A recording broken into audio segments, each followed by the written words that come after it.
So hi everyone, and welcome back to another video from Explore the Outdoor. Today I am going to travel west a little bit into the areas of County Durham, going to explore County Durham. Going to have a look around Barnard Castle and also the very most world famous waterfall, I should say. I think it's probably one of the most recognised waterfalls in the UK, is High Force. Owned by the Raby estate, so in conjunction with Raby Castle, etc., which I was going to have a look around there, but it doesn't open until the 1st of March. But what we have to be prepared for today is Storm Aisha, which is fast approaching. As you can see in the background there, I'll just show a little clip of it. Doesn't look too bad at the moment, but you can see the cloud line that's rolling in quite quickly, and there is an amber weather warning out for strong wind and a yellow warning for rain, so we're going to have to keep an eye on that and see how that affects the day. But I'm getting there nice and early, and hopefully we'll beat the weather and we'll have a good session of Explore the Outdoor. So I began the journey with hope and promise, as the weather did not look like it was going to get worse. The sky was blue and the wind wasn't as aggressive as it should be, but I did have to pull over to get this huge rainbow in. This was when the weather was just starting to change, but what a rainbow this was.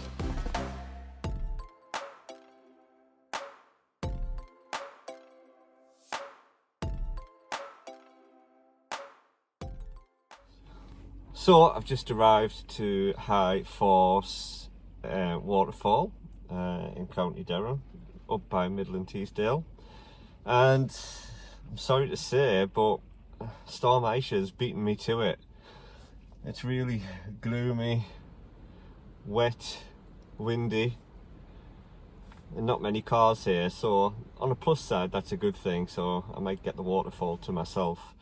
But the weather doesn't stop Explore the Outdoor, and we're going to brave the elements and see what we can get, but you'll have to bear with me on the recordings. Let's go and have a look.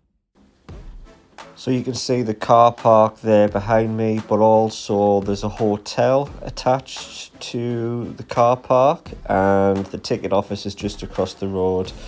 It is a ticket entry, and it costs £3 to sort of view the waterfall up close. And as you go through the gate, there's normally a guy that is there to have a look at your ticket, but today he wasn't there. But it is worth paying because it does go towards the upkeep of the falls.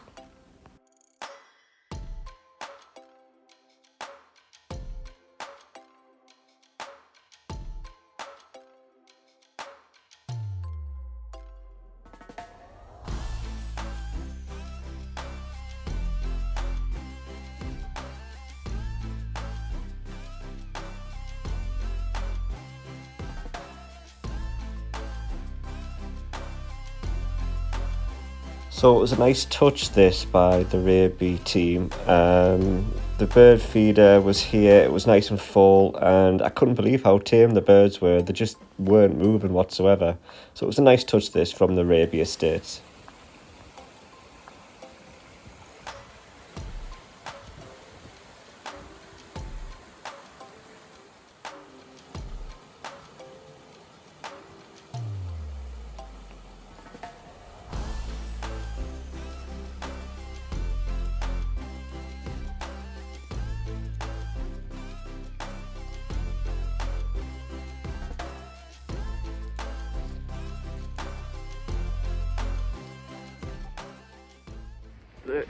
The woodland walk isn't too bad, it's very nice, and I can imagine it being really nice in the summer when everything's in blossom, in bloom, all the leaves are on the trees, but it's absolutely peeing down at the moment.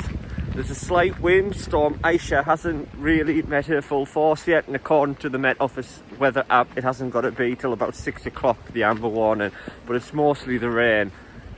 There's not many people here today. Just paid £3 for a ticket into the waterfall, and there's nobody on the gate. checking it.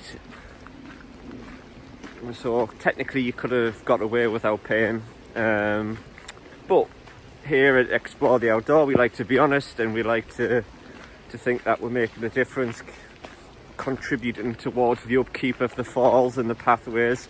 The pathways are really accessible for all, and you know, they do a good job, Raby Estate, by the looks of things, keeping everything up to date.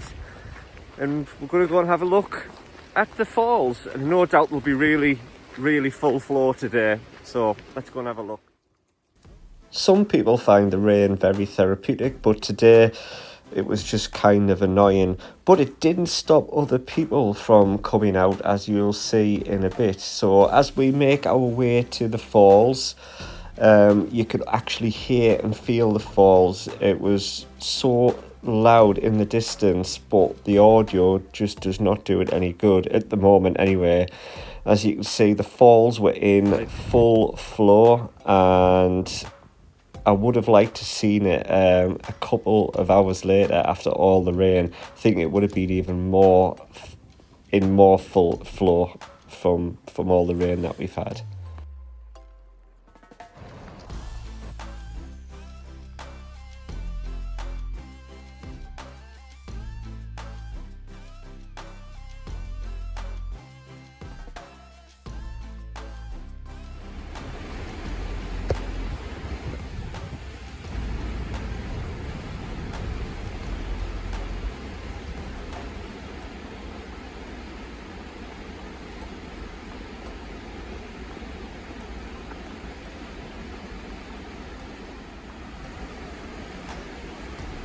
So you can hear the force of the water, and believe you me, you had to be there to experience it. I would not have liked to have been caught up at the bottom of that.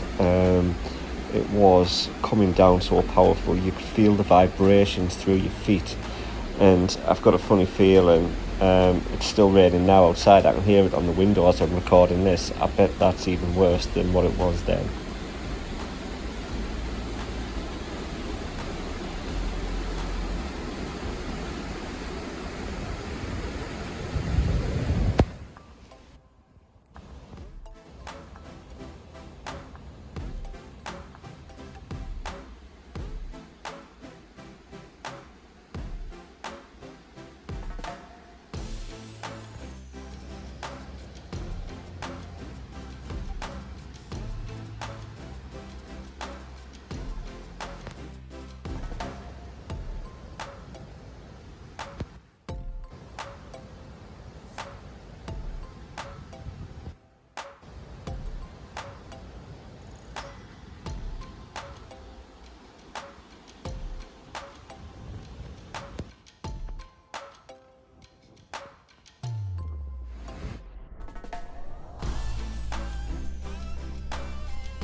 So you can hear the sheer power of the falls today, and with all this rain, what we're getting today, it's only going to be more severe, it's only going to be more fast flowing. There is a free route that you can get, which I'm putting on the map now if you can see it. You park at the car park, obviously you have to pay for the car park. Be careful because it's a automatic number plate recognition system, so NAP or something like that. So proxy number plate as you come in, and you have to put your number plate into the computer and pay for your parking, otherwise you will get a fine through the post. I've made that mistake before, don't do it. But you can walk sort of down the path from the car park and do a circular route on the other side of the river, and it'll get you to the top end of the river there, and you'll be able to see down. It is quite a good view. I'm not going to do it today, I'm already soaking wet, and it'll be really muddy, and it is about a couple of mile walk, but it's worth it for free. But for £3 you get right up to the falls and you see quite a bit, and there is a bit of a circular walk to do as well. So yeah, so the rain is getting heavy. I've got my socks drying on the dryers. I've also got my gimbal was got absolutely soaking, and I'm drying the areas just before I charge it, and you can see the rain just absolutely lashing down. It is tanking it down, and I don't know whether I'll get to Barnard Castle or not, but never give up. Let's wait and see. So I did eventually dry off, and I made my way, soggy way, to Barnard Castle, and here we go. This was the town of Barnard, and it wasn't that busy today. There wasn't really much going on. There wasn't that many people out, but this was the centre. There was signposts for the Bose Museum, a huge museum which I wanted to go to, but I couldn't fit it all in today. So there's some iconic figures in Barnard Castle. This building here was built in 1792, I believe, and lots of shops, lots of things to do, but it's going to have to be another visit when I can explore it a bit more.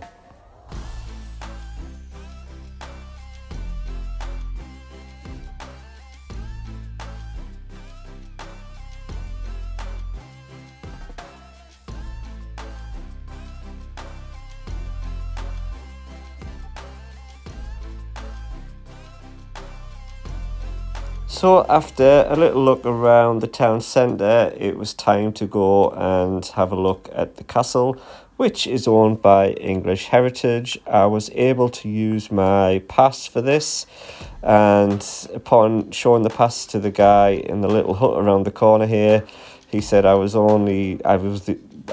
only one in there, so I was the only one to brave the elements. But you're met with all sorts of information about the castle as you go in, and yeah, let's go and have a look around.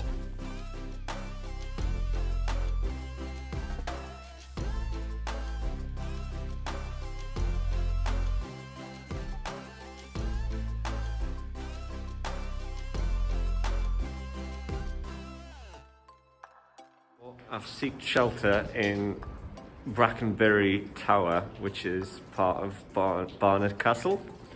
It was used as a storeroom back in the 12th century when it was built.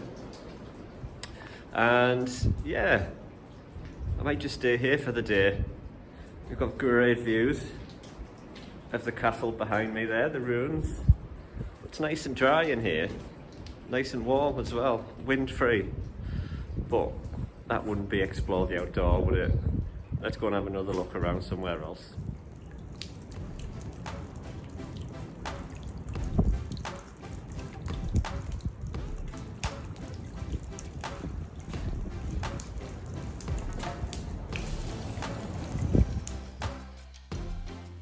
As you can see from the trees in this clip, the wind was starting to pick up a bit and the rain was driving with that wind, so it was making conditions unbearable. But I still had a look around the castle, and this was probably one of the largest castles I've been to. The layout was quite of a significant size, and there were so many sort of sections of the castle to visit, and I could only imagine what it would have looked like back in the day when it was all built to the standards of what it was. And I really want to go back here in the summer when I can explore it a bit more, but it is a fantastic castle.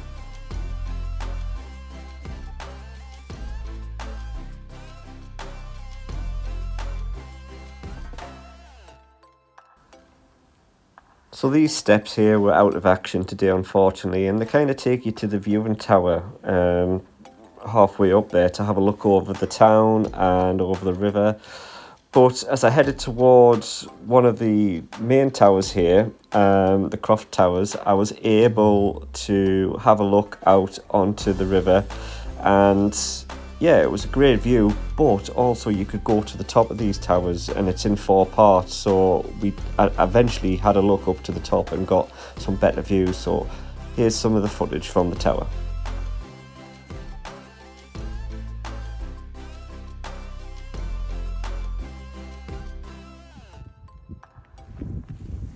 So as you were walking through the trenches and the ditches, the rabbits had been digging sort of quite a bit, and it looks to me like they've unearthed some sort of bone. I'd be kind of looks like a pelvic bone. Don't know what you guys think.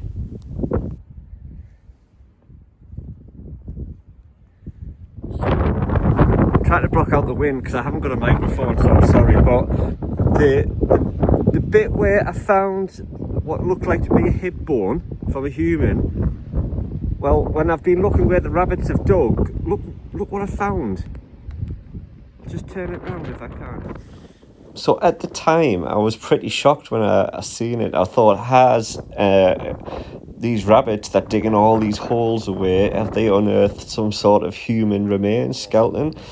And it doesn't look like it, but on first impressions, I really thought it was a part of a human jaw, but I'm more inclined to say it's from livestock. But again, what do you think? Sorry, it's going blurry.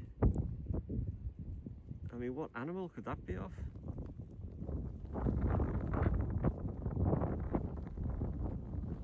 Well, what a day it's been, and Storm Aisha, I think that's how you pronounce it, is well on its way now, and it's starting to get a bit darker. It's been a great day. I found some amazing artifacts and some amazing information out about this historic place in County Durham. Not so more than those bits of bones within the castle, and I had a chat obviously with the guy who was on the tills, and he was going to go and check them out a little bit later. But we come to the conclusion after looking at the photographs that they're probably from livestock. But I don't know if there's any bone experts out there or can enlighten us. If you're watching this, that would be great. But you just assume straight away you're in a castle grounds that they're going to be human, from battles and things like that. So, but it's amazing what the rabbits have dug up and what they continue to dig up. So if you're very keen in archaeology, I would get yourself there, because you won't get wrong for digging up the ground if you're sifting through the spoils. Anyway, I hope you've enjoyed the video, and please once again consider subscribing to Explore the Outdoor. I love making these videos. It gets me out and about, and you know, bats off the worries and stress of daily life, etc. So yeah, I really appreciate you watching, and I do appreciate the nice comments that you give me. So yeah, see you next time.